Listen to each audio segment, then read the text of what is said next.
La primera carta de Pablo a los Corintios, capítulo 1.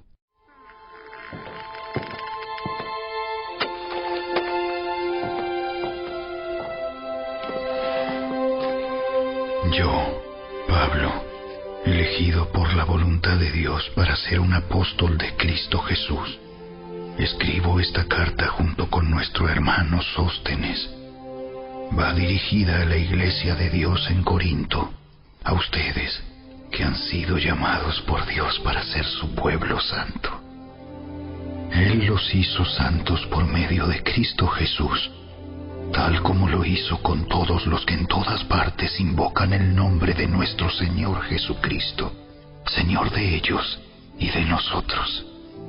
Que Dios, nuestro Padre, y el Señor Jesucristo les den gracia y paz. Siempre doy gracias a mi Dios por ustedes y por los dones inmerecidos que les dio ahora que pertenecen a Cristo Jesús. Por medio de Él, Dios ha enriquecido la iglesia de ustedes en todo sentido, con toda la elocuencia y todo el conocimiento que tienen. Eso confirma que es verdad lo que les dije acerca de Cristo. Ahora tienen todos los dones espirituales que necesitan, mientras esperan con anhelo el regreso de nuestro Señor Jesucristo. Él los mantendrá firmes hasta el final, para que estén libres de toda culpa el día que nuestro Señor Jesucristo vuelva. Dios lo hará, porque Él es fiel para hacer lo que dice, y los ha invitado a que tengan comunión con su Hijo, Jesucristo, nuestro Señor. Amados hermanos, les ruego por la autoridad de nuestro Señor Jesucristo que vivan en armonía los unos con los otros, que no haya divisiones en la iglesia. Por el contrario, sean todos de un mismo parecer, unidos en pensamiento y propósito. Pues algunos de la casa de Cloé me contaron de las peleas entre ustedes, mis amados hermanos. Algunos de ustedes dicen, yo soy seguidor de Pablo. Otros dicen, yo sigo a Apolos, o yo sigo a Pedro, o yo sigo únicamente a Cristo. ¿Acaso Cristo está dividido en facciones? ¿Fui yo, Pablo, crucificado por ustedes? ¿Fue alguno de ustedes bautizado en el nombre de Pablo? Por supuesto que no. Agradezco a Dios que no bauticé a ninguno de ustedes excepto a Crispo y a Gayo, porque ahora nadie puede decir que fue bautizado en mi nombre. Sí, también bauticé a los de la casa de Estéfanas, pero no recuerdo haber bautizado a nadie más. Pues Cristo no me envió a bautizar, sino a predicar la buena noticia, y no con palabras ingeniosas, por temor a que la cruz de Cristo perdiera su poder. El mensaje de la cruz es una ridiculez para los que van rumbo a la destrucción. Pero nosotros, que vamos en camino a la salvación, sabemos que es el poder mismo de Dios. Como dicen las Escrituras, destruiré la sabiduría de los sabios y desecharé la inteligencia de los inteligentes. Así que, ¿dónde deja eso a los filósofos, a los estudiosos y a los especialistas en debates de este mundo? Dios ha hecho que la sabiduría de este mundo parezca una ridiculez, ya que Dios, en su sabiduría, se aseguró de que el mundo nunca lo conociera por medio de la sabiduría humana. Usó nuestra predicación ridícula para salvar a los que creen. es ridícula para los judíos, que piden señales del cielo, y es ridícula para los griegos, que buscan la sabiduría humana. Entonces, cuando predicamos que Cristo fue crucificado, los judíos se ofenden y los gentiles dicen que son puras tonterías. Sin embargo, para los que Dios llamó a la salvación, tanto judíos como gentiles, Cristo es el poder de Dios y la sabiduría de Dios. Ese plan ridículo de Dios es más sabio que el más sabio de los planes humanos, y la debilidad de Dios es más fuerte que la mayor fuerza humana. Recuerden, amados hermanos, que pocos de ustedes eran sabios a los ojos del mundo, o poderosos, o ricos, cuando Dios los llamó. En cambio, Dios eligió lo que el mundo considera ridículo para avergonzar a los que se creen sabios, y escogió cosas que no tienen poder para avergonzar a los poderosos. Dios escogió lo despreciado por el mundo, lo que se considera como nada, y lo usó para convertir en nada lo que el mundo considera importante. Como resultado, nadie puede jamás jactarse en presencia de Dios. Dios los ha unido a ustedes con Cristo Jesús. Dios hizo que Él fuera la sabiduría misma para nuestro beneficio. Cristo nos hizo justos ante Dios, nos hizo puros y santos, y nos liberó del pecado. Por lo tanto, como dicen las Escrituras, si alguien quiere jactarse, que se jacte solamente del Señor.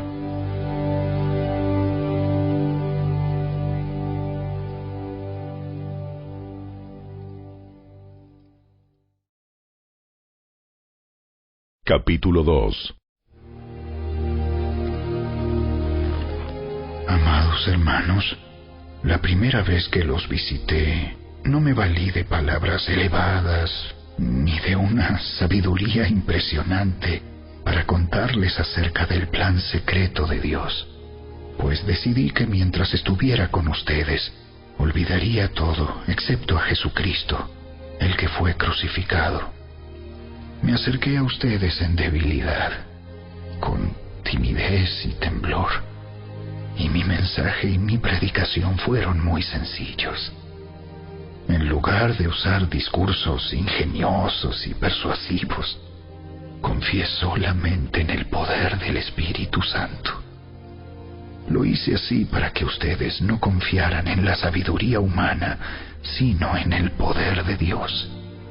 Sin embargo, cuando estoy con creyentes maduros, sí hablo con palabras de sabiduría, pero no la clase de sabiduría que pertenece a este mundo o a los gobernantes de este mundo, quienes pronto son olvidados. No, la sabiduría de la que hablamos es el misterio de Dios, su plan que antes estaba escondido, aunque Él lo hizo para nuestra gloria final, aún antes que comenzara el mundo. Pero los gobernantes de este mundo no lo entendieron. Si lo hubieran hecho, no habrían crucificado a nuestro glorioso Señor. A eso se refieren las Escrituras cuando dicen: ningún ojo ha visto, ningún oído ha escuchado, ninguna mente ha imaginado lo que Dios tiene preparado para quienes lo aman. Pero fue a nosotros a quienes Dios reveló esas cosas por medio de su Espíritu, pues su Espíritu investiga todo a fondo y nos muestra los secretos profundos de Dios. Nadie puede conocer los pensamientos de una persona excepto el propio Espíritu de esa persona. y nadie puede conocer los pensamientos de Dios excepto el propio Espíritu de Dios. Y nosotros hemos recibido al Espíritu de Dios, no al espíritu del mundo, de manera que podemos conocer las cosas maravillosas que Dios nos ha regalado. Les decimos estas cosas sin emplear palabras que provienen de la sabiduría humana. En cambio, hablamos con palabras que el Espíritu nos da, usando las palabras del Espíritu para explicar las verdades espirituales. Pero los que no son espirituales no pueden recibir esas verdades de parte del Espíritu de Dios. Todo les suena ridículo y no pueden entenderlo, porque solo los que son espirituales pueden entender lo que el Espíritu quiere decir. Los que son espirituales pueden evaluar todas las cosas, pero ellos mismos no pueden ser evaluados por otros. Pues, ¿quién puede conocer los pensamientos del Señor? ¿Quién sabe lo suficiente para enseñarle a Él? Pero nosotros entendemos estas cosas porque tenemos la mente de Cristo.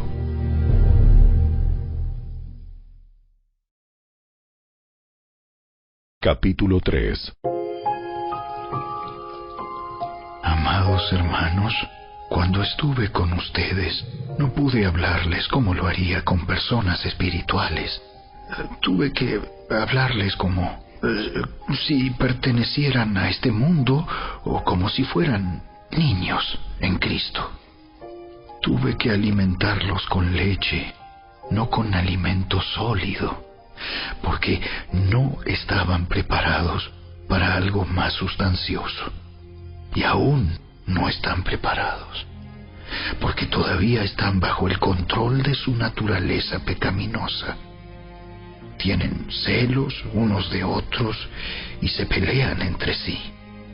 ¿Acaso eso no demuestra que los controla su naturaleza pecaminosa? ¿No viven como la gente del mundo? Cuando uno de ustedes dice, yo soy seguidor de Pablo, y otro dice, yo sigo a Apolos, ¿no actúan igual que la gente del mundo? Después de todo, ¿quién es Apolos? ¿Quién es Pablo? Nosotros solo somos siervos de Dios, mediante los cuales ustedes creyeron la buena noticia. Cada uno de nosotros hizo el trabajo que el Señor nos encargó. Yo planté la semilla en sus corazones y Apolos la regó, pero fue Dios quien la hizo crecer. No importa quién planta o quién riega. Lo importante es que Dios hace crecer la semilla. El que planta y el que riega trabajan en conjunto con el mismo propósito, y cada uno será recompensado por su propio arduo trabajo. Pues ambos somos trabajadores de Dios, y ustedes son el campo de cultivo de Dios, son el edificio de Dios. Por la gracia que Dios me dio, yo eché los cimientos como un experto en construcción. Ahora otros edifican encima, pero cualquiera que edifique sobre este fundamento tiene que tener mucho cuidado. Pues nadie puede poner un fundamento distinto del que ya tenemos, que es Jesucristo.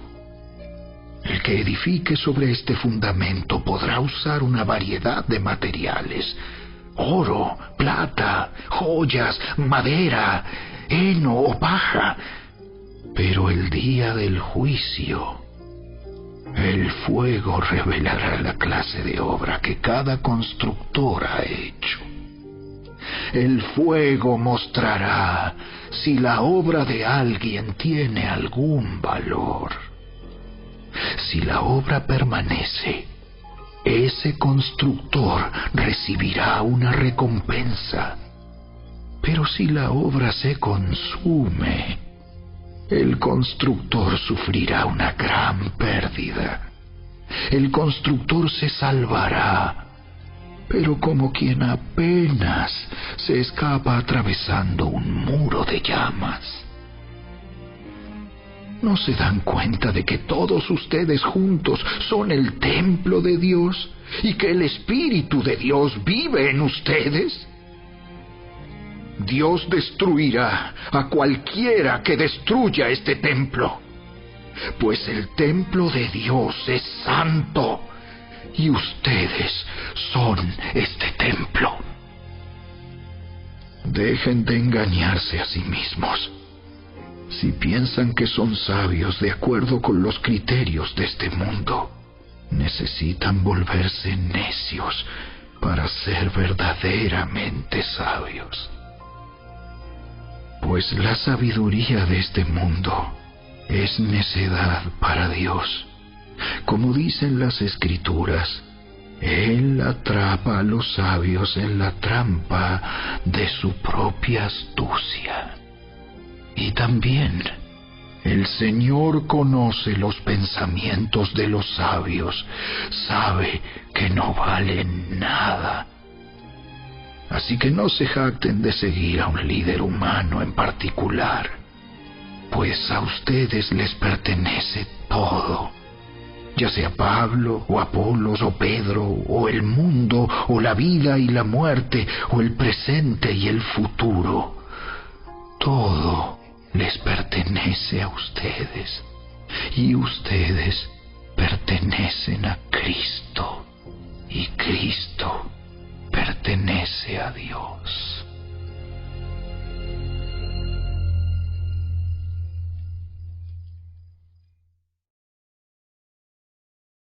Capítulo 4.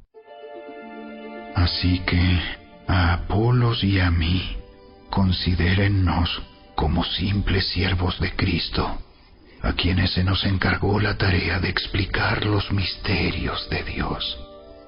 Ahora bien, alguien que recibe el cargo de administrador debe ser fiel. En cuanto a mí, me importa muy poco cómo me califiquen ustedes o cualquier autoridad humana. Ni siquiera confío en mi propio juicio en este sentido. Tengo la conciencia limpia, pero eso no demuestra que yo tenga razón. Es el Señor mismo quien me evaluará y tomará la decisión. Así que no juzguen a nadie antes de tiempo, es decir, antes de que el Señor vuelva, pues Él sacará a la luz nuestros secretos más oscuros y revelará nuestras intenciones más íntimas. Entonces Dios le dará a cada uno el reconocimiento que le corresponda. Amados hermanos, puse el caso de Apolos y el mío propio como ilustración de lo que les vengo diciendo. Si prestan atención a lo que les cité de las Escrituras, no estarán orgullosos de uno de sus líderes a costa de otro. Pues, ¿qué derecho tienen a juzgar así? ¿Qué tienen que Dios no les haya dado? Y si todo lo que tienen proviene de Dios, ¿por qué se jactan como si no fuera un regalo? Ustedes piensan que ya tienen todo lo que necesitan. Creen que ya son ricos. Hasta han comenzado a reinar sin nosotros en el reino de Dios. Yo desearía que en verdad ya estuvieran reinando, porque entonces nosotros estaríamos reinando con ustedes. A veces pienso que a nosotros, los apóstoles, Dios nos puso en exhibición como prisioneros de guerra al final del desfile del vencedor, condenados a muerte. Nos hemos convertido en un espectáculo para el mundo entero, tanto para la gente como para los ángeles. Nuestra entrega a Cristo nos hace parecer tontos. En cambio, ustedes afirman ser tan sabios en Cristo. Nosotros somos débiles, pero ustedes son tan poderosos. A ustedes los estiman. A nosotros nos ridiculizan. Incluso ahora mismo pasamos hambre y tenemos sed, y nos falta ropa para abrigarnos. A menudo somos golpeados y no tenemos casa. Nos cansamos trabajando con nuestras manos para ganarnos la vida. Bendecimos a los que nos maldicen. Somos pacientes con los que nos maltratan. Respondemos con gentileza cuando dicen cosas malas de nosotros. Aún así, se nos trata como la basura del mundo, como el desperdicio de todos, hasta este preciso momento. No les escribo estas cosas para avergonzarlos, sino para advertirles como mis amados hijos, pues aunque tuvieran 10,000 maestros que les enseñaran acerca de Cristo, tienen solo un Padre espiritual, pues me convertí en su Padre en Cristo Jesús cuando les prediqué la buena noticia. Así que les ruego que me imiten. Por esa razón, les envié a Timoteo, mi fiel y amado hijo en el Señor. Él les recordará la manera en que sigo a Cristo Jesús, así como lo enseño en todas las iglesias, en todas partes. Algunos de ustedes se han vuelto arrogantes al pensar que no volveré a visitarlos, pero iré, y pronto, si el Señor me lo permite. Y entonces comprobaré si esos arrogantes solo dan discursos pretenciosos o de verdad tienen el poder de Dios. Pues el reino de Dios no consiste en las muchas palabras, sino en vivir por el poder de Dios. ¿Qué prefieren? ¿Que llegue con una vara para castigarlos? ¿O que vaya con amor y un espíritu amable?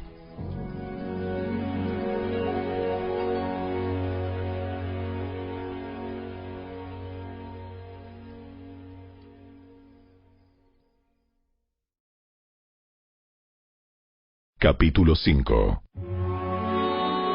Me cuesta creer lo que me informan acerca de la inmoralidad sexual que hay entre ustedes. Algo que ni siquiera los paganos hacen.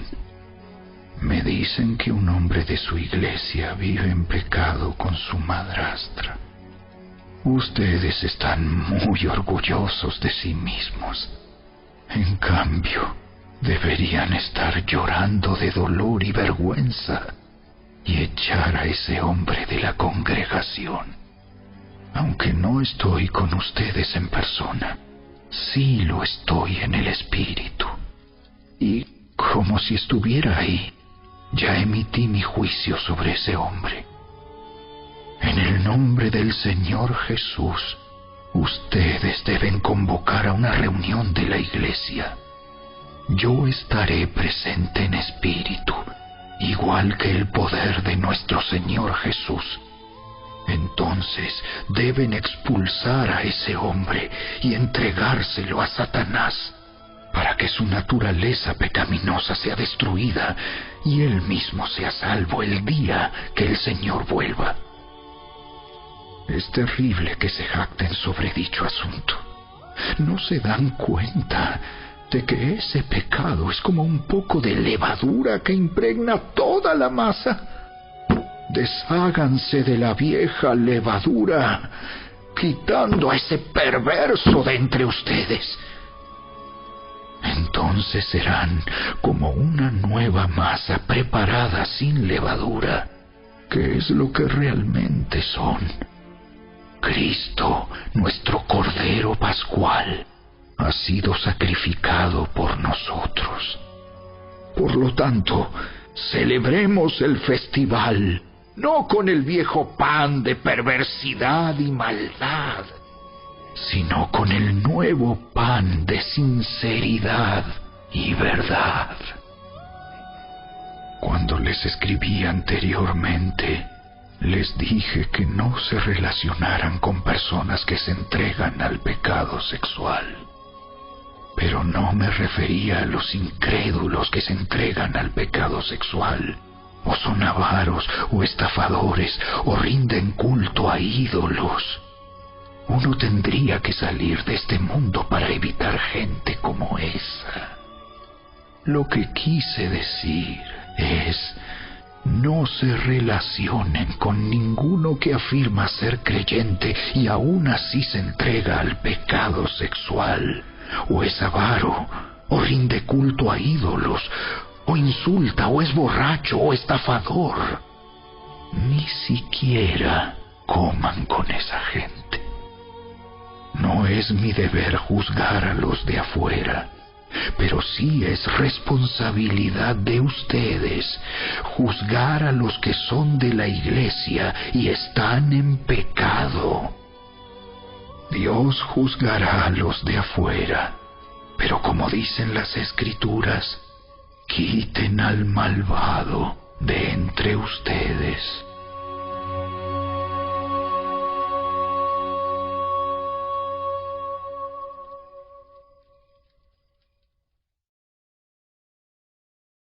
Capítulo 6.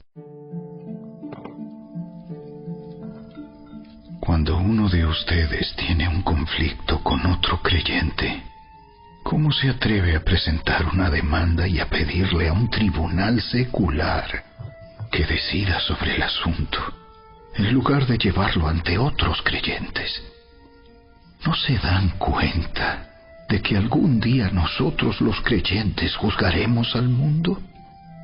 Y dado que ustedes van a juzgar al mundo, ¿no son capaces de resolver esas pequeñas cuestiones entre ustedes?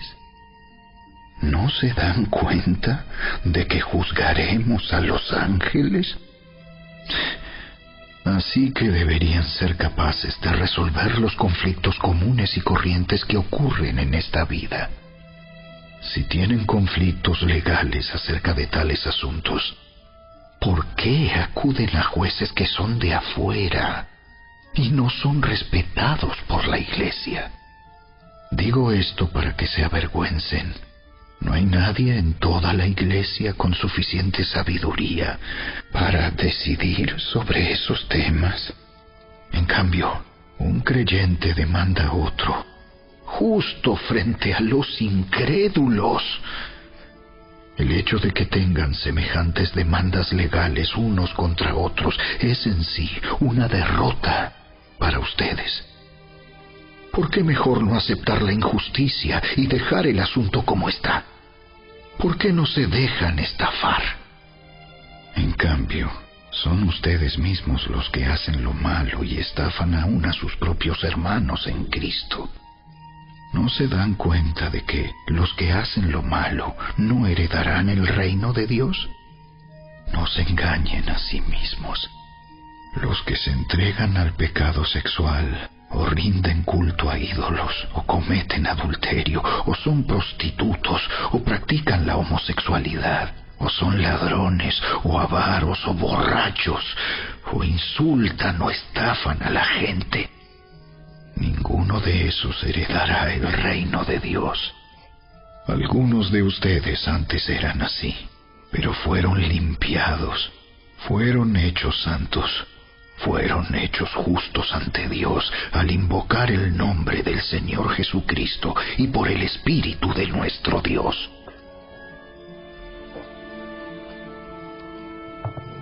Ustedes dicen, se me permite hacer cualquier cosa, pero no todo les conviene. Y aunque se me permite hacer cualquier cosa, no debo volverme esclavo de nada. Ustedes dicen, la comida se hizo para el estómago y el estómago para la comida. Eso es cierto, aunque un día Dios acabará con ambas cosas. Pero ustedes no pueden decir que nuestro cuerpo fue creado para la inmoralidad sexual. Fue creado para el Señor, y al Señor le importa nuestro cuerpo. Y Dios nos levantará de los muertos con su poder, tal como levantó de los muertos a nuestro Señor. ¿No se dan cuenta de que sus cuerpos en realidad son miembros de Cristo? ¿Acaso un hombre debería tomar su cuerpo, que es parte de Cristo, y unirlo a una prostituta? ¡Jamás! ¿Y no se dan cuenta de que si un hombre se une a una prostituta, se hace un solo cuerpo con ella? Pues las Escrituras dicen: los dos se convierten en uno solo. Pero la persona que se une al Señor es un solo espíritu con Él. ¡Huyan del pecado sexual! Ningún otro pecado afecta tanto el cuerpo como este, porque la inmoralidad sexual es un pecado contra el propio cuerpo. ¿No se dan cuenta de que su cuerpo es el templo del Espíritu Santo, quien vive en ustedes y les fue dado por Dios? Ustedes no se pertenecen a sí mismos, porque Dios los compró a un alto precio. Por lo tanto, honren a Dios con su cuerpo.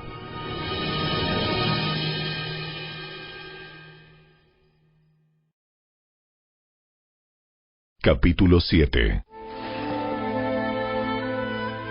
Ahora, en cuanto a las preguntas que me hicieron en su carta, es cierto que es bueno abstenerse de tener relaciones sexuales. Sin embargo, dado que hay tanta inmoralidad sexual, cada hombre debería tener su propia esposa y cada mujer su propio marido. El esposo debe satisfacer las necesidades sexuales de su esposa, y la esposa debe satisfacer las necesidades sexuales de su marido. La esposa le da la autoridad sobre su cuerpo a su marido, y el esposo le da la autoridad sobre su cuerpo a su esposa. No se priven el uno al otro de tener relaciones sexuales, a menos que los dos estén de acuerdo en abstenerse de la intimidad sexual por un tiempo limitado para entregarse más de lleno a la oración. Después deberán volverse a juntar, a fin de que Satanás no pueda tentarlos por la falta de control propio. Eso les digo a modo de concesión, no como un mandato. Sin embargo, quisiera que todos fueran solteros, igual que yo. Pero cada uno tiene su don específico de Dios, unos de una clase y otros de otra. Así que les digo a los solteros y a las viudas: es mejor quedarse sin casar, tal como yo. Pero si no pueden controlarse, entonces deberían casarse. Es mejor casarse que arder de pasión. No obstante, para los que ya están casados, tengo un mandato que no proviene de mí, sino del Señor. La esposa no debe dejar a su marido, pero si lo deja, que no se case de nuevo, o bien que se reconcilie con él. Y el marido no debe dejar a su esposa. Ahora me dirigiré al resto de ustedes, aunque no tengo un mandato directo del Señor. Si un creyente está casado con una mujer que no es creyente y ella está dispuesta a seguir viviendo con él, no debe abandonarla. Y si una creyente tiene un esposo que no es creyente y él está dispuesto a seguir viviendo con ella, no debe abandonarlo, pues la esposa creyente da santidad a su matrimonio y el esposo creyente da santidad al suyo. De otro modo, sus hijos no serían santos, pero ahora son santos. En cambio, si el esposo o la esposa que no es creyente insiste en irse, dejen que se vaya. En esos casos el cónyuge creyente ya no está ligado al otro, porque Dios los ha llamado a ustedes a vivir en paz. ¿Acaso ustedes, esposas, no se dan cuenta de que sus maridos podrían ser salvos a causa de ustedes? Y ustedes, esposos, ¿no se dan cuenta de que sus esposas podrían ser salvas a causa de ustedes? Cada uno debería seguir viviendo en la situación que el Señor lo haya puesto y permanecer tal como estaba cuando Dios lo llamó por primera vez. Esa es mi regla para todas las iglesias. Por ejemplo, un hombre que se circuncidó antes de llegar a ser creyente no debería tratar de revertir su condición. Y el hombre que no estaba circuncidado cuando llegó a ser creyente no debería circuncidarse ahora, pues no tiene importancia si un hombre ha sido o no circuncidado.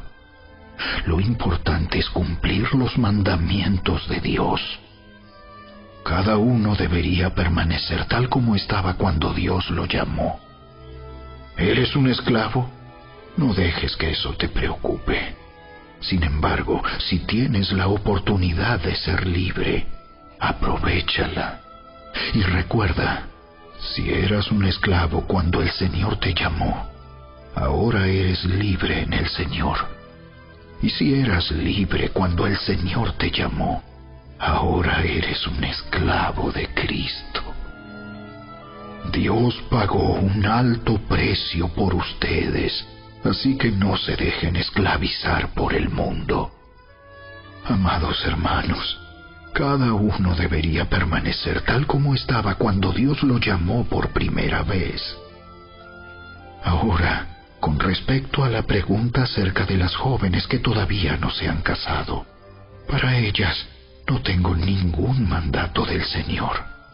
Pero el Señor, en su misericordia, me ha dado sabiduría digna de confianza que les transmitiré a ustedes. Debido a la crisis actual, pienso que es mejor que cada uno se quede como está. Si tienes esposa, no procures terminar tu matrimonio. Si no tienes esposa, no busques casarte. Pero si te casas, no es pecado.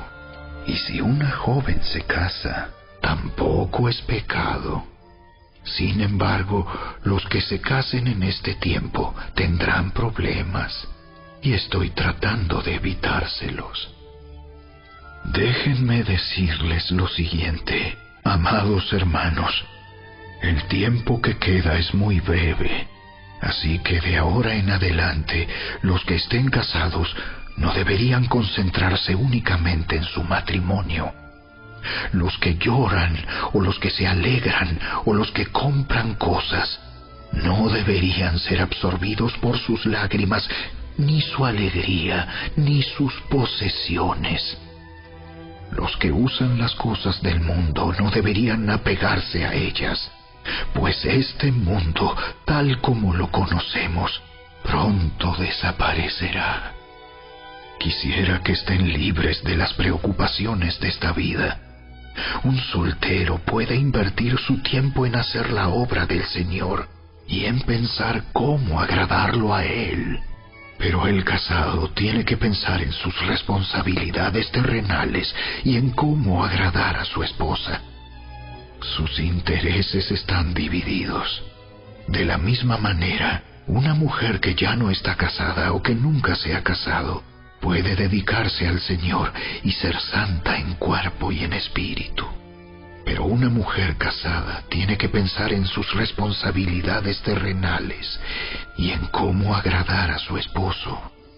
Les digo esto para su propio beneficio, no para imponerles restricciones. Mi deseo es que hagan todo lo que les ayude a servir mejor al Señor, con la menor cantidad de distracciones posibles.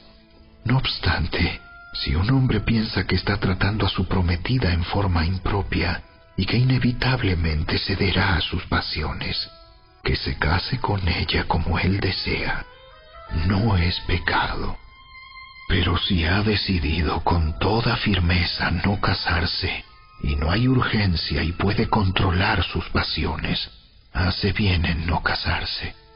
Así que el que se casa con su prometida hace bien, y el que no se casa hace aún mejor. Una esposa está ligada a su esposo mientras el esposo vive. Si su esposo muere, ella queda libre para casarse con quien quiera, pero solamente si ese hombre ama al Señor. Sin embargo, en mi opinión, sería mejor para ella no volver a casarse, y pienso que al decirles esto, les doy consejo del Espíritu de Dios.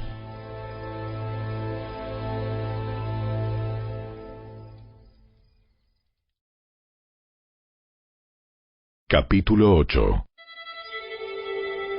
Ahora, con respecto a la pregunta acerca de la comida que ha sido ofrecida a ídolos, es cierto, sabemos que todos tenemos conocimiento sobre este tema. Sin embargo, mientras que el conocimiento nos hace sentir importantes, es el amor lo que fortalece a la Iglesia. El que afirma que lo sabe todo, en realidad, no es que sepa mucho. Pero la persona que ama a Dios es a quien Dios reconoce. Entonces, ¿qué acerca de comer carne ofrecida a ídolos? Pues sabemos que un ídolo no es en verdad un Dios, y que hay solo un Dios. Puede que existan esos llamados dioses, tanto en el cielo como en la tierra, y algunas personas de hecho rinden culto a muchos dioses y a muchos señores. Pero para nosotros hay un Dios, el Padre, por quien todas las cosas fueron creadas y para quien vivimos. Y hay un Señor, Jesucristo, por medio de quien todas las cosas fueron creadas y por medio de quien vivimos. Sin embargo, no todos los creyentes saben esto. Algunos están acostumbrados a pensar que los ídolos son reales. Entonces, cuando comen un alimento que fue ofrecido a ídolos, lo consideran adoración a dioses verdaderos y violan su débil conciencia. Es cierto que no podemos obtener la aprobación de Dios por lo que comemos. No perdemos nada si no lo comemos, y no ganamos nada si lo comemos. Pero ustedes deben tener cuidado de que su libertad no haga tropezar a los que tienen una conciencia más débil. Pues si otros te ven con tu conocimiento superior comiendo en el templo de un ídolo, ¿acaso no se sentirán alentados a violar su conciencia al comer un alimento que se ofreció a un ídolo? Así que a causa de tu conocimiento superior, se destruirá un creyente débil por quien Cristo murió. Cuando ustedes pecan contra otros creyentes al alentarlos a hacer algo que para ellos está mal, pecan contra Cristo. Por lo tanto, si lo que como hace que otro creyente peque, nunca más comeré carne mientras viva, porque no quiero hacer que otro creyente tropiece.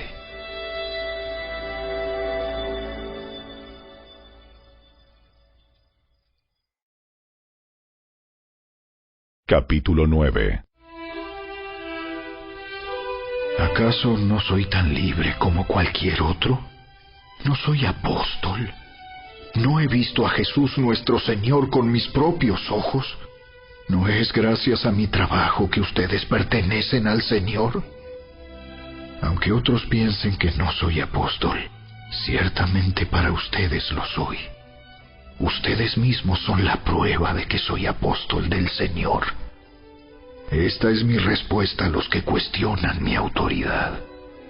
¿Acaso no tenemos derecho de hospedarnos con ustedes y compartir sus comidas? ¿No tenemos derecho a llevar con nosotros a una esposa creyente como lo hacen los demás apóstoles y los hermanos del Señor y como lo hace Pedro? ¿O Bernabé y yo somos los únicos que tenemos que trabajar para sostenernos? ¿Qué soldado tiene que pagar sus propios gastos? ¿Qué agricultor planta un viñedo y no tiene derecho a comer de su fruto? ¿A qué pastor que cuida de su rebaño de ovejas no se le permite beber un poco de la leche? ¿Expreso meramente una opinión humana? ¿O dice la ley lo mismo? Porque la ley de Moisés dice: no le pongas bozal al buey para impedirle que coma mientras trilla el grano. ¿Acaso pensaba Dios únicamente en bueyes cuando dijo eso? ¿No nos hablaba a nosotros en realidad? Claro que sí. Se escribió para nosotros, a fin de que tanto el que ara como el que trilla el grano puedan esperar una porción de la cosecha. Ya que hemos plantado la semilla espiritual entre ustedes, ¿no tenemos derecho a cosechar el alimento y la bebida material? Si ustedes sostienen a otros que les predican, ¿no deberíamos tener nosotros aún mayor derecho a que nos sostengan? Pero nunca nos hemos valido de ese derecho. Preferiríamos soportar cualquier cosa antes que ser un obstáculo a la buena noticia acerca de Cristo. ¿No se dan cuenta de que los que trabajan en el templo obtienen sus alimentos de las ofrendas que se llevan al templo? Y los que sirven en el altar reciben una porción de lo que se ofrece como sacrificio. Del mismo modo, el Señor ordenó que los que predican la buena noticia sean sostenidos por los que reciben el beneficio del mensaje. Sin embargo, yo jamás me he valido de ninguno de esos derechos. Y no escribo esto para sugerir que es mi deseo comenzar a hacerlo ahora. De hecho, preferiría morir antes que perder mi derecho a jactarme de predicar sin cobrar. Sin embargo, predicar la buena noticia no es algo de lo que pueda jactarme. Estoy obligado por Dios a hacerlo. Qué terrible sería para mí si no predicara la buena noticia. Si lo hiciera por mi propia iniciativa, merecería que me paguen, pero no tengo opción, porque Dios me ha encomendado este deber sagrado. ¿Cuál es entonces mi paga? Es la oportunidad de predicar la buena noticia sin cobrarle a nadie. Por esa razón, nunca reclamo mis derechos cuando predico la buena noticia. A pesar de que soy un hombre libre y sin amo, me he hecho esclavo de todos para llevar a muchos a Cristo. Cuando estaba con los judíos, vivía como un judío para llevar a los judíos a Cristo. Cuando estaba con los que siguen la ley judía, yo también vivía bajo esa ley. A pesar de que no estoy sujeto a la ley, me sujetaba a ella para poder llevar a Cristo a los que están bajo la ley. Cuando estoy con los gentiles, quienes no siguen la ley judía, yo también vivo independiente de esa ley para poder llevarlos a Cristo. Pero no ignoro la ley de Dios. Obedezco la ley de Cristo. Cuando estoy con los que son débiles, me hago débil con ellos, porque deseo llevar a los débiles a Cristo.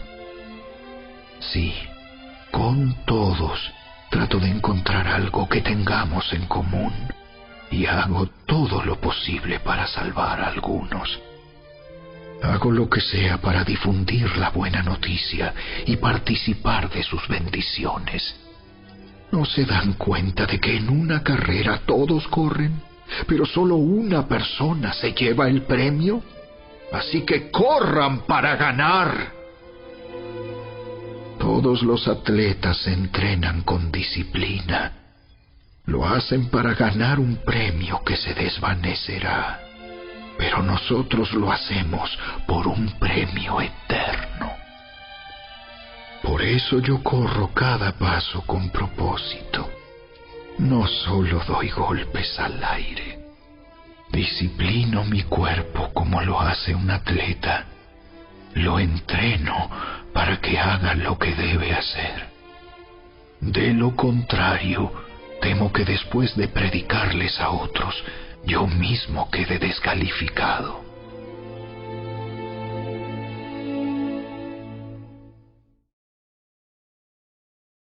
Capítulo 10. Amados hermanos, no quiero que se olviden de lo que les sucedió a nuestros antepasados hace mucho tiempo en el desierto. Todos fueron guiados por una nube que iba delante de ellos, y todos caminaron a través del mar sobre tierra seca. Todos ellos fueron bautizados en la nube y en el mar como seguidores de Moisés. Todos comieron el mismo alimento espiritual, y todos bebieron la misma agua espiritual, pues bebieron de la roca espiritual que viajaba con ellos, y esa roca era Cristo. Sin embargo, Dios no se agradó con la mayoría de ellos, y sus cuerpos fueron dispersados por el desierto. Esas cosas sucedieron como una advertencia para nosotros, a fin de que no codiciemos lo malo como hicieron ellos, ni rindamos culto a ídolos como hicieron algunos de ellos. Como dicen las Escrituras, el pueblo celebró con abundante comida y bebida, y se entregó a diversiones paganas. Y no debemos cometer inmoralidad sexual como hicieron algunos de ellos, lo cual causó la muerte de 23,000 personas en un solo día. Tampoco deberíamos poner a prueba a Cristo, como hicieron algunos de ellos, y luego murieron mordidos por serpientes.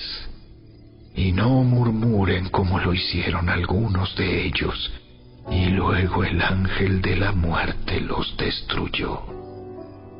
Esas cosas les sucedieron a ellos como ejemplo para nosotros.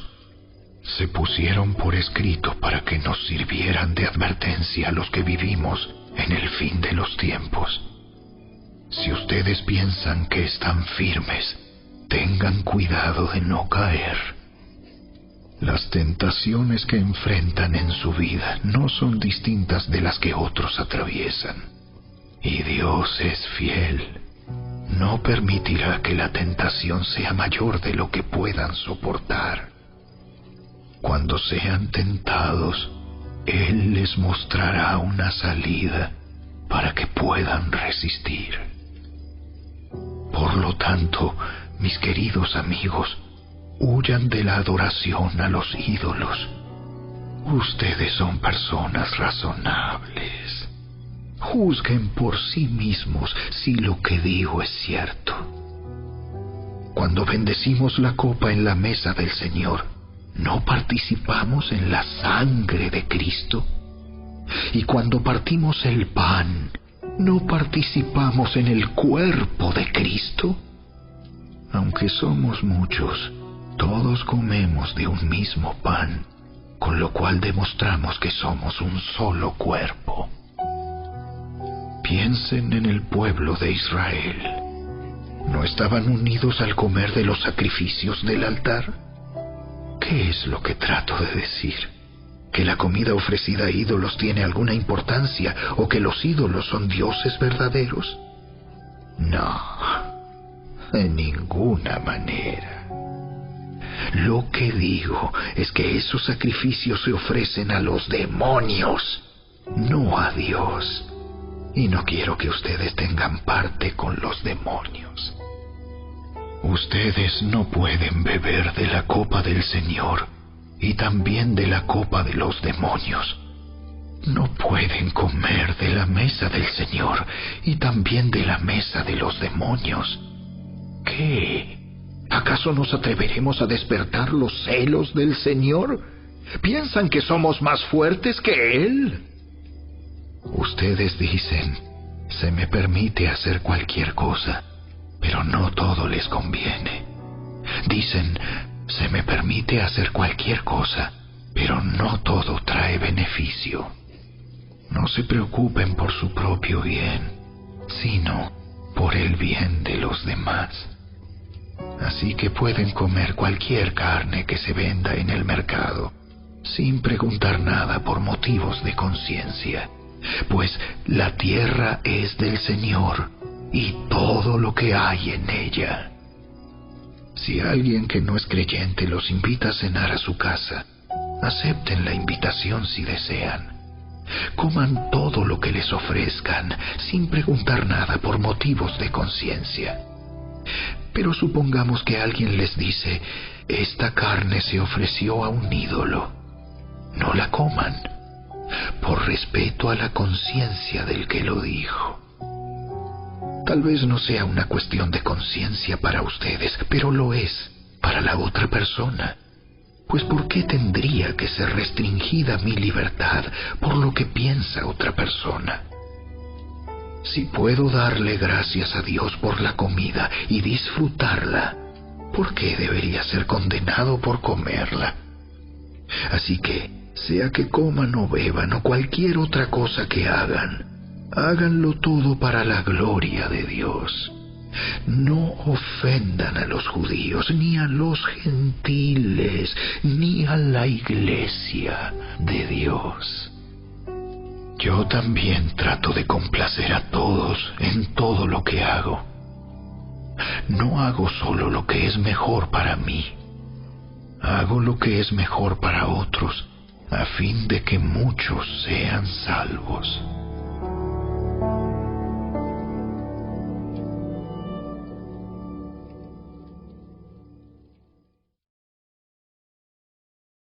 Capítulo 11.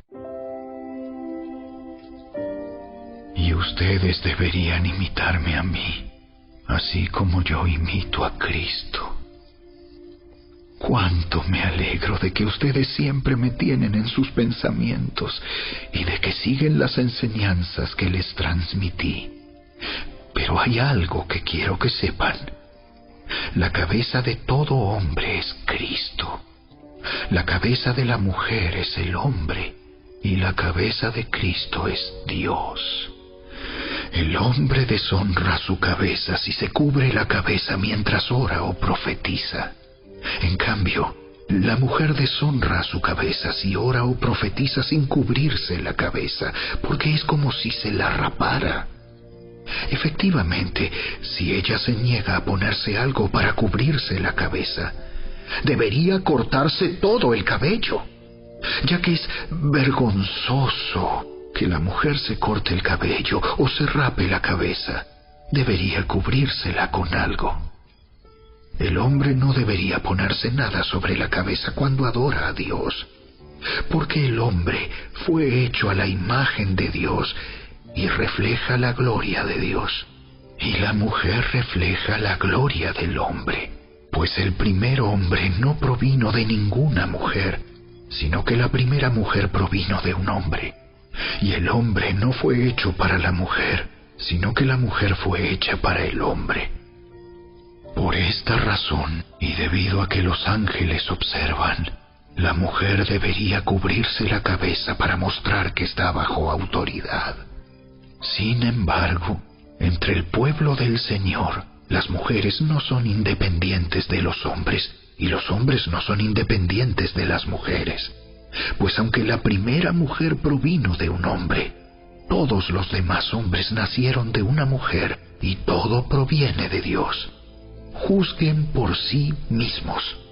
¿Es correcto que una mujer ore a Dios en público sin cubrirse la cabeza? ¿No es obvio que es vergonzoso que un hombre tenga el cabello largo? ¿Acaso el cabello largo no es el orgullo y la alegría de la mujer? Pues se le dio para que se cubra. Pero si alguien quiere discutir este tema, simplemente digo que no tenemos otra costumbre más que esa, y tampoco la tienen las demás iglesias de Dios. En las siguientes instrucciones no puedo elogiarlos, pues parece que hacen más daño que bien cuando se juntan. Primero, oigo que hay divisiones entre ustedes cuando se reúnen como iglesia, y hasta cierto punto lo creo. Así que, por supuesto que tiene que haber divisiones entre ustedes para que los que tienen la aprobación de Dios sean reconocidos. Cuando ustedes se reúnen, la verdad es que no les interesa la cena del Señor, pues algunos se apresuran a comer su propia comida y no la comparten con los demás. Como resultado, algunos se quedan con hambre mientras que otros se emborrachan. ¿Qué? ¿Acaso no tienen sus propias casas para comer y beber? ¿O de veras quieren deshonrar a la iglesia de Dios y avergonzar a los pobres? ¿Qué se supone que debo decir? ¿Quieren que los elogie? Pues bien, de ninguna manera los elogiaré por esto. Pues yo les transmito lo que recibí del Señor mismo. La noche en que fue traicionado, el Señor Jesús tomó pan y dio gracias a Dios por ese pan. Luego lo partió en trozos y dijo: Esto es mi cuerpo, el cual es entregado por ustedes. Hagan esto en memoria de mí. De la misma manera, tomó en sus manos la copa de vino después de la cena y dijo: Esta copa es el nuevo pacto entre Dios y su pueblo, un acuerdo confirmado con mi sangre. Hagan esto en memoria de mí todas las veces que la beban, pues cada vez que coman este pan y beban de esta copa, anuncian la muerte del Señor hasta que Él vuelva. Por lo tanto, cualquiera que coma este pan o beba de esta copa del Señor en forma indigna es culpable de pecar contra el cuerpo y la sangre del Señor. Por esta razón, cada uno debería examinarse a sí mismo antes de comer el pan y beber de la copa. Pues si alguno come el pan y bebe de la copa sin honrar el cuerpo de Cristo, come y bebe el juicio de Dios sobre sí mismo. Esa es la razón por la que muchos de ustedes son débiles y están enfermos, y algunos incluso han muerto. Si nos examináramos a nosotros mismos, Dios no nos juzgaría de esa manera. Sin embargo, cuando el Señor nos juzga, nos está disciplinando para que no seamos condenados junto con el mundo. Así que, mis amados hermanos, cuando se reúnan para la cena del Señor, espérense unos a otros. Si de veras tienen hambre, cada uno coma en su casa, a fin de no traer juicio sobre ustedes mismos cuando se reúnan. Les daré instrucciones sobre los demás asuntos después de mi llegada.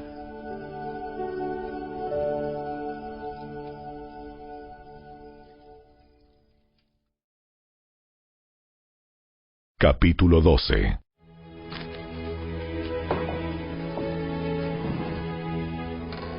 Ahora, amados hermanos, con respecto a la pregunta acerca de las capacidades especiales que el Espíritu nos da, no quiero que lo malentiendan.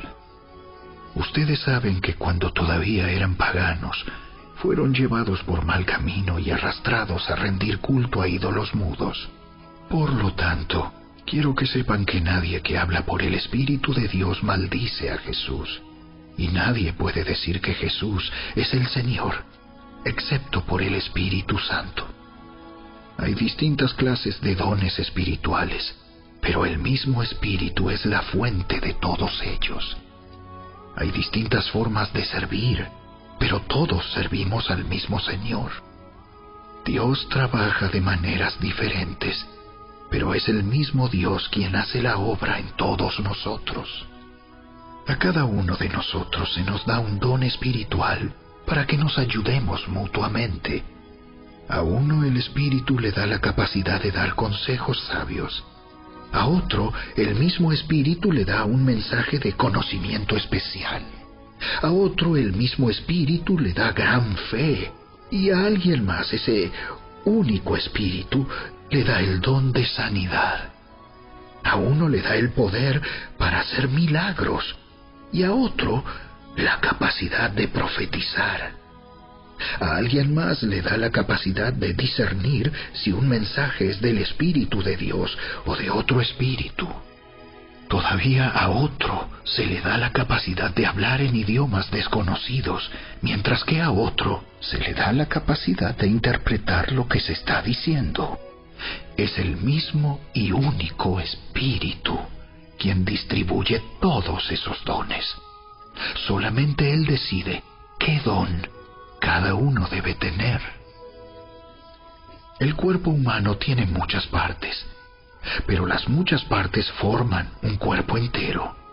Lo mismo sucede con el cuerpo de Cristo. Entre nosotros hay algunos que son judíos y otros que son gentiles, algunos son esclavos y otros son libres, pero todos fuimos bautizados en un solo cuerpo por un mismo Espíritu, y todos compartimos el mismo Espíritu. Así es. El cuerpo consta de muchas partes diferentes, no de una sola parte.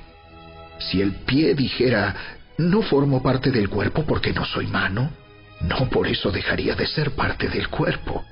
Y si la oreja dijera, no formo parte del cuerpo porque no soy ojo, ¿dejaría por eso de ser parte del cuerpo? Si todo el cuerpo fuera ojo, ¿cómo podríamos oír? O si todo el cuerpo fuera oreja, ¿cómo podríamos oler? Pero nuestro cuerpo tiene muchas partes, y Dios ha puesto cada parte justo donde Él quiere.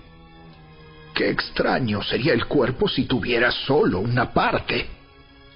Efectivamente, hay muchas partes, pero un solo cuerpo. El ojo nunca puede decirle a la mano, no te necesito. La cabeza tampoco puede decirle al pie, no te necesito. De hecho, algunas partes del cuerpo que parecerían las más débiles y menos importantes, en realidad son las más necesarias. Y las partes que consideramos menos honorables son las que vestimos con más esmero. Así que protegemos con mucho cuidado esas partes que no deberían verse, mientras que las partes más honorables no precisan esa atención especial. Por eso Dios ha formado el cuerpo de tal manera que se les dé más honor y cuidado a esas partes que tienen menos dignidad. Esto hace que haya armonía entre los miembros, a fin de que los miembros se preocupen los unos por los otros. Si una parte sufre, las demás partes sufren con ella. Y si a una parte se le da honra, todas las partes se alegran. Todos ustedes en conjunto son el cuerpo de Cristo, y cada uno de ustedes es parte de ese cuerpo. A continuación, hay algunas de las partes que Dios ha designado para la Iglesia. En primer lugar, los apóstoles. En segundo lugar, los profetas. En tercer lugar, los maestros. Luego, los que hacen milagros, los que tienen el don de sanidad, los que pueden ayudar a otros, los que tienen el don de liderazgo, los que hablan en idiomas desconocidos. ¿Acaso somos todos apóstoles? ¿Somos todos profetas? ¿Somos todos maestros? ¿Tenemos todos el poder de hacer milagros? ¿Tenemos todos el don de sanidad? ¿Tenemos todos la capacidad de hablar en idiomas desconocidos? ¿Tenemos todos la capacidad de interpretar idiomas desconocidos? Por supuesto que no.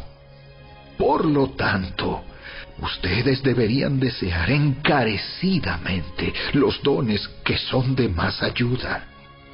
Pero ahora déjenme mostrarles una manera de vida que supera a todas las demás.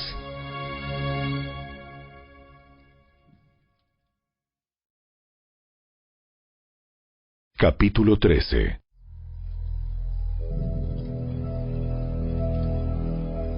Si pudiera hablar todos los idiomas del mundo y de los ángeles, pero no amar a los demás, yo solo sería un metal ruidoso o un címbalo que resuena.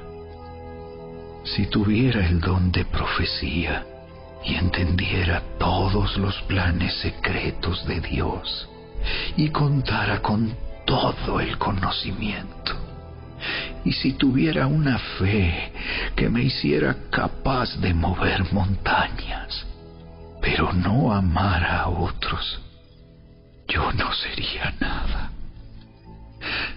Si diera todo lo que tengo a los pobres y hasta sacrificara mi cuerpo, podría jactarme de eso. Pero si no amara a los demás, no habría logrado nada. El amor es paciente y bondadoso. El amor no es celoso, ni fanfarrón, ni orgulloso, ni ofensivo. No exige que las cosas se hagan a su manera. No se irrita ni lleva un registro de las ofensas recibidas. No se alegra de la injusticia, sino que se alegra cuando la verdad triunfa. El amor nunca se da por vencido. Jamás pierde la fe. Siempre tiene esperanzas y se mantiene firme en toda circunstancia. La profecía, el hablar en idiomas desconocidos y el conocimiento especial se volverán inútiles, pero el amor durará para siempre. Ahora, nuestro conocimiento es parcial e incompleto, y aún el don de profecía revela solo una parte de todo el panorama. Sin embargo, cuando llegue el tiempo de la perfección, esas cosas parciales se volverán inútiles. Cuando yo era niño, hablaba, pensaba y razonaba como un niño. Pero cuando crecí, dejé atrás las cosas de niño. Ahora vemos todo de manera imperfecta, como reflejos desconcertantes. Pero luego veremos todo con perfecta claridad. Todo lo que ahora conozco es parcial e incompleto, pero luego conoceré todo por completo. Tal como Dios ya me conoce a mí completamente.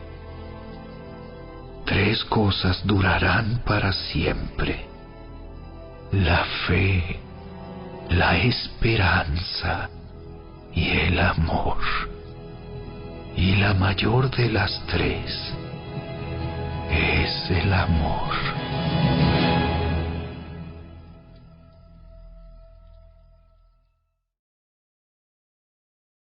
Capítulo 14. Que el amor sea su meta más alta. Pero también deberían desear las capacidades especiales que da el Espíritu. Sobre todo, la capacidad de profetizar. Pues si alguien tiene la capacidad de hablar en lenguas, le hablará solamente a Dios, dado que la gente no podrá entenderle. Hablará por el poder del Espíritu, pero todo será un misterio. En cambio, el que profetiza fortalece a otros, los anima y los consuela. La persona que habla en lenguas se fortalece a sí misma, pero el que dice una palabra de profecía fortalece a toda la iglesia. Yo desearía que todos pudieran hablar en lenguas, pero más aún me gustaría que todos pudieran profetizar, pues la profecía es superior que hablar en lenguas, a menos que alguien interprete lo que se dice, para que toda la iglesia se fortalezca. Amados hermanos, si yo fuera a visitarlos y les hablara en un idioma desconocido, ¿de qué les serviría a ustedes? En cambio, si les llevo una revelación, o un conocimiento especial, o una profecía, o una enseñanza, eso sí les sería de ayuda. Aún los instrumentos inanimados como la flauta y el arpa tienen que emitir sonidos nítidos, o nadie reconocerá la melodía. Si el toque de trompeta no es entendible, ¿cómo sabrán los soldados que se les llama a la batalla? Lo mismo ocurre con ustedes. Si hablan a la gente con palabras que no entienden, ¿cómo podrían saber lo que ustedes dicen? Sería igual que hablarle al viento. Hay muchos idiomas diferentes en el mundo y cada uno tiene significado. Pero si no entiendo un idioma, soy un extranjero para el que lo habla, y el que lo habla es un extranjero para mí. Lo mismo ocurre con ustedes. Ya que están tan deseosos de tener las capacidades especiales que da el Espíritu, procuren las que fortalecerán a toda la Iglesia. Por lo tanto, el que habla en lenguas también debería pedir en oración la capacidad de interpretar lo que se ha dicho. Pues si oro en lenguas, mi espíritu ora, pero yo no entiendo lo que digo. ¿Qué debo hacer entonces? Oraré en el espíritu y también oraré con palabras que entiendo.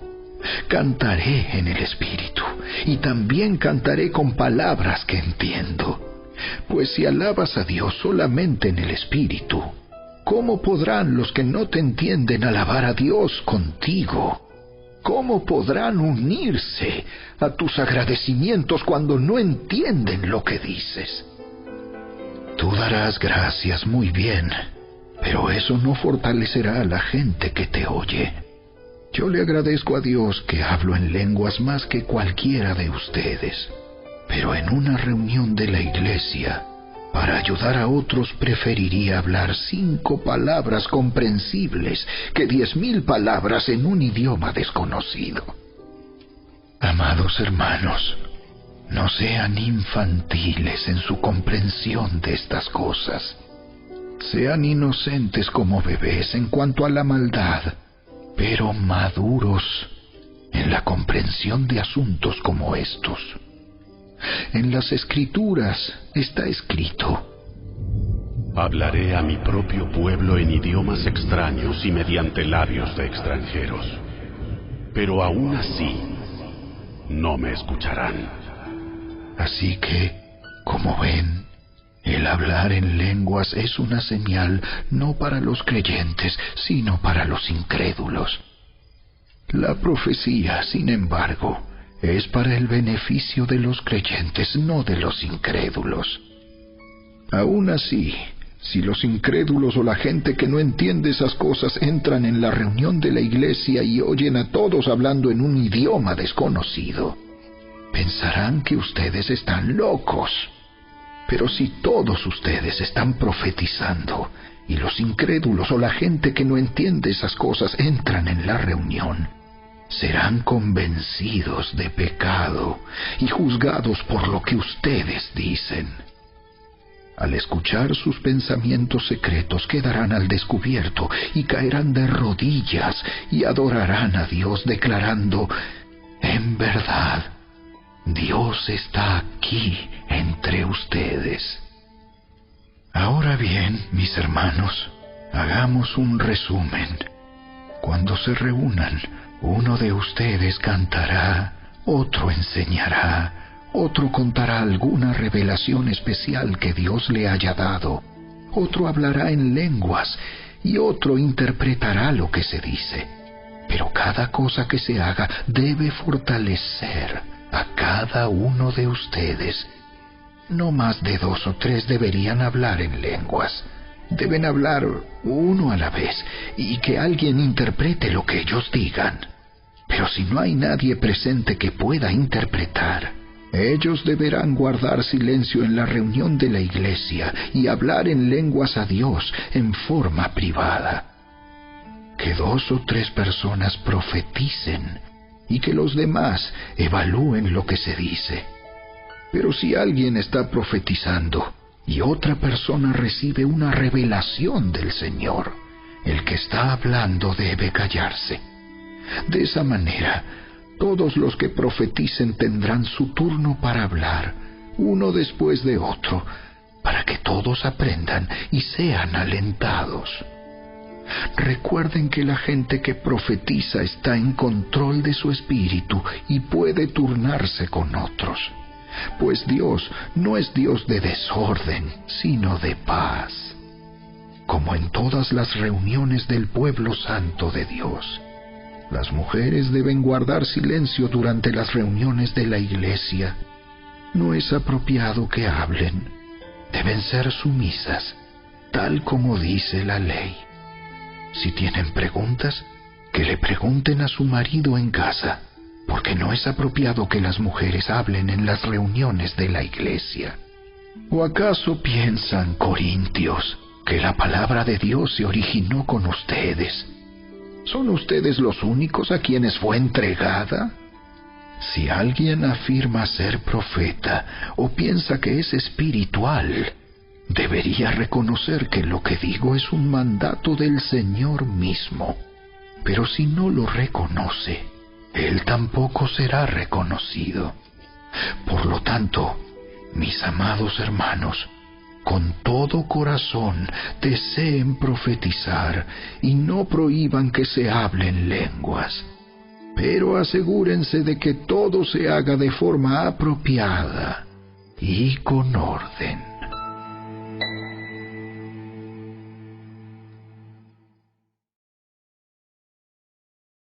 Capítulo 15. Ahora, amados hermanos, permítanme recordarles la buena noticia que ya les prediqué. En ese entonces la recibieron con gusto y todavía permanecen firmes en ella. Esa es la buena noticia que los salva si ustedes siguen creyendo el mensaje que les prediqué, a menos que hayan creído algo que desde un principio nunca fue cierto.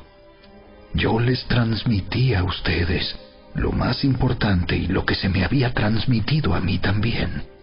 Cristo murió por nuestros pecados, tal como dicen las Escrituras. Fue enterrado y al tercer día fue levantado de los muertos, tal como dicen las Escrituras. Lo vio Pedro y luego lo vieron los 12. Más tarde lo vieron más de 500 de sus seguidores a la vez, la mayoría de los cuales todavía viven, aunque algunos ya han muerto. Luego lo vio Santiago, y después lo vieron todos los apóstoles. Por último, como si hubiera nacido en un tiempo que no me correspondía, también lo vi yo, pues soy el más insignificante de todos los apóstoles. De hecho, ni siquiera soy digno de ser llamado apóstol, después de haber perseguido a la iglesia de Dios como lo hice. Sin embargo, lo que ahora soy, todo se debe a que Dios derramó su favor especial sobre mí, y no sin resultados, pues he trabajado mucho más que cualquiera que los otros apóstoles. Pero no fui yo, sino Dios quien obraba a través de mí por su gracia. Así que no importa si predico yo o predican ellos, porque todos predicamos el mismo mensaje que ustedes ya han creído. Pero díganme lo siguiente: dado que nosotros predicamos que Cristo se levantó de los muertos, ¿por qué algunos de ustedes dicen que no habrá resurrección de los muertos? Pues si no hay resurrección de los muertos, entonces Cristo tampoco ha resucitado. Y si Cristo no ha resucitado, entonces toda nuestra predicación es inútil, y la fe de ustedes también es inútil.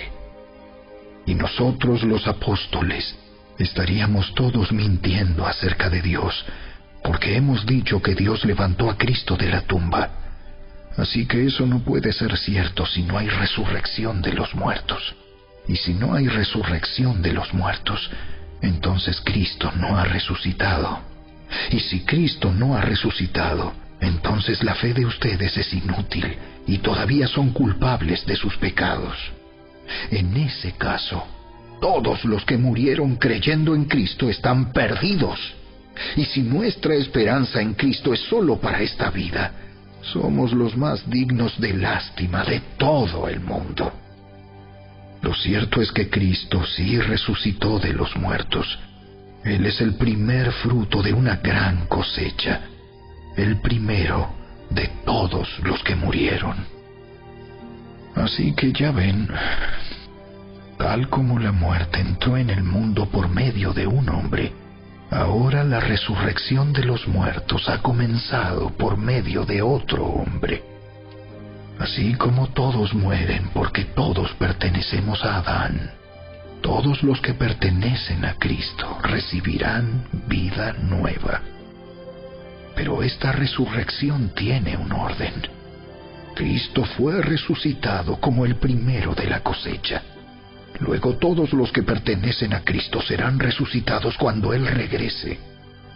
Después de eso, vendrá el fin, cuando Él le entregará el reino a Dios el Padre, luego de destruir a todo gobernante y poder y toda autoridad.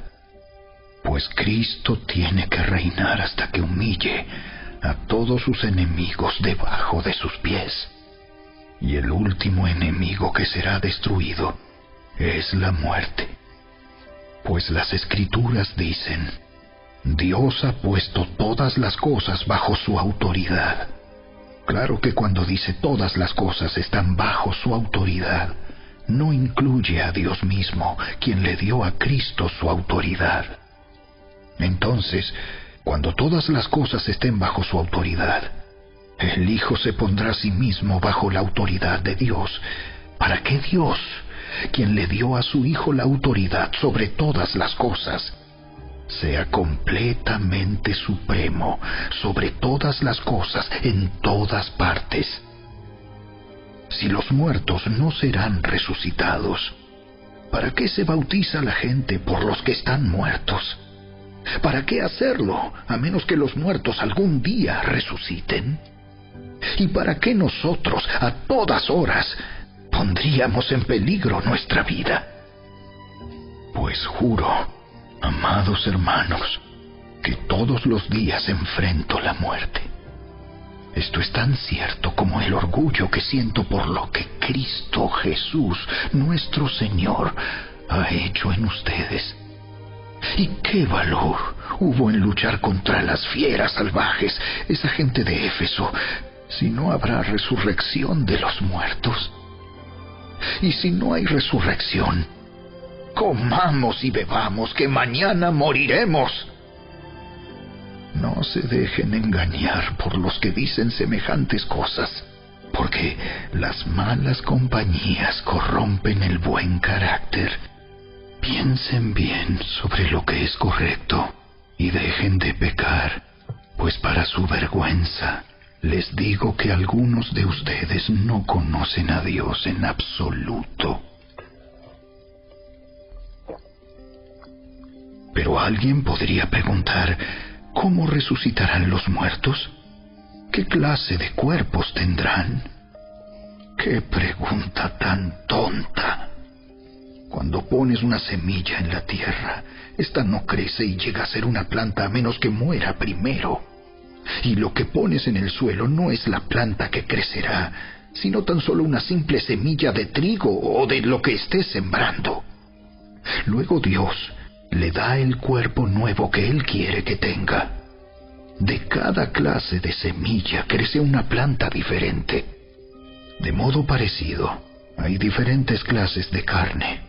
Una para los humanos, otra para los animales, otra para las aves y otra para los peces.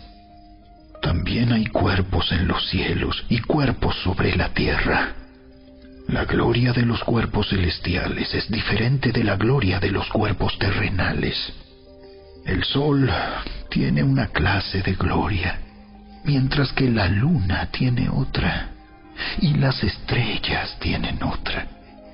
y hasta las estrellas se diferencian unas de otras por la gloria de cada una. Lo mismo sucede con la resurrección de los muertos. Cuando morimos, nuestros cuerpos terrenales son plantados en la tierra, pero serán resucitados para que vivan por siempre. Nuestros cuerpos son enterrados en deshonra, pero serán resucitados en gloria. Son enterrados en debilidad, pero serán resucitados en fuerza. Son enterrados como cuerpos humanos naturales, pero serán resucitados como cuerpos espirituales, pues así como hay cuerpos naturales, también hay cuerpos espirituales. Las Escrituras nos dicen: el primer hombre, Adán, se convirtió en un ser viviente, pero el último Adán, es decir, Cristo, es un espíritu que da vida. Lo que primero viene es el cuerpo natural y más tarde viene el cuerpo espiritual. Adán, el primer hombre, fue formado del polvo de la tierra, mientras que Cristo, el segundo hombre, vino del cielo. Los que son terrenales son como el hombre terrenal, y los que son celestiales son como el hombre celestial. Al igual que ahora somos como el hombre terrenal, algún día seremos como el hombre celestial. Lo que les digo, amados hermanos, es que nuestros cuerpos físicos no pueden heredar el reino de Dios. Estos cuerpos que mueren no pueden heredar lo que durará para siempre. Pero permítanme revelarles un secreto maravilloso. No todos moriremos, pero todos seremos transformados. Sucederá en un instante, en un abrir y cerrar de ojos, cuando se toque la trompeta final. Pues cuando suene la trompeta, los que hayan muerto resucitarán para vivir por siempre. Y nosotros, los que estemos vivos, también seremos transformados, pues nuestros cuerpos mortales tienen que ser transformados en cuerpos que nunca morirán. Nuestros cuerpos mortales deben ser transformados en cuerpos inmortales. Entonces, cuando nuestros cuerpos mortales hayan sido transformados en cuerpos que nunca morirán, se cumplirá la siguiente escritura: la muerte es devorada en victoria. ¡Oh, muerte! ¿Dónde está tu victoria? ¡Oh, muerte! ¿Dónde está tu aguijón? Pues el pecado es el aguijón que termina en muerte, y la ley le da al pecado su poder. Pero gracias a Dios, Él nos da la victoria sobre el pecado y la muerte por medio de nuestro Señor Jesucristo. Por lo tanto, mis amados hermanos, permanezcan fuertes y constantes.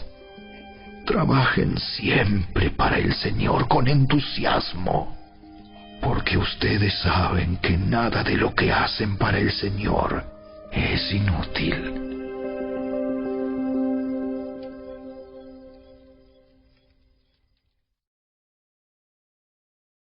Capítulo 16. Ahora bien, consideremos la pregunta acerca del dinero que se está juntando para el pueblo de Dios en Jerusalén. Deberían seguir el mismo procedimiento que les di a las iglesias de Galacia. El primer día de cada semana, cada uno debería separar una parte del dinero que ha ganado. No esperen hasta que yo llegue para luego tratar de reunirlo todo de golpe. Cuando yo vaya, escribiré cartas de recomendación para los mensajeros que ustedes escojan como encargados de entregar su ofrenda en Jerusalén. Y si parece oportuno que yo también vaya, ellos pueden viajar conmigo.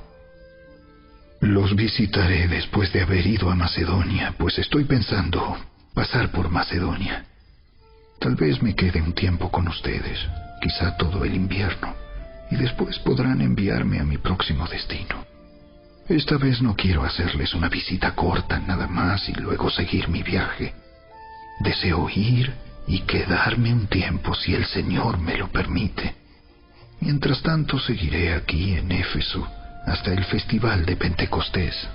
Se ha abierto una puerta de par en par para hacer un gran trabajo en este lugar, aunque muchos se me oponen. Cuando llegue Timoteo, no lo intimiden. Él hace la obra del Señor igual que yo. No permitan que nadie lo trate con desprecio. Despídanlo con su bendición cuando regrese para estar conmigo. Espero que venga junto con los demás creyentes. Ahora, en cuanto a nuestro hermano Apolos, yo le rogué que fuera a visitarlos en compañía de los otros creyentes, pero él no estaba dispuesto a ir por el momento. Los verá después cuando tenga la oportunidad. Estén alerta, permanezcan firmes en la fe, sean valientes, sean fuertes y hagan todo con amor. Ustedes ya saben que Estéfanas y los de su casa fueron los primeros frutos de la cosecha de creyentes en Grecia, y ellos tienen su vida puesta al servicio del pueblo de Dios.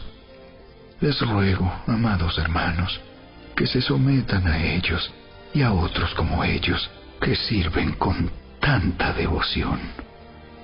Estoy muy contento de que Estéfanas, Fortunato y Acaico hayan llegado. Ellos me han dado la ayuda que ustedes no pudieron darme al no estar aquí. Ellos también han sido de mucho aliento para mí, como lo fueron para ustedes. Muéstrenles agradecimiento a todos los que sirven así de bien. Las iglesias de aquí, en la provincia de Asia, les mandan saludos en el Señor, igual que Aquila y Priscila y todos los demás que se congregan en la casa de ellos para las reuniones de la iglesia. Todos los hermanos de aquí les envían saludos. Salúdense unos a otros con un beso santo. Este es mi saludo de puño y letra. Pablo. Si alguien no ama al Señor, tal persona es maldita. Señor nuestro, ven. Que la gracia del Señor Jesús sea con ustedes. Mi amor a todos ustedes en Cristo Jesús.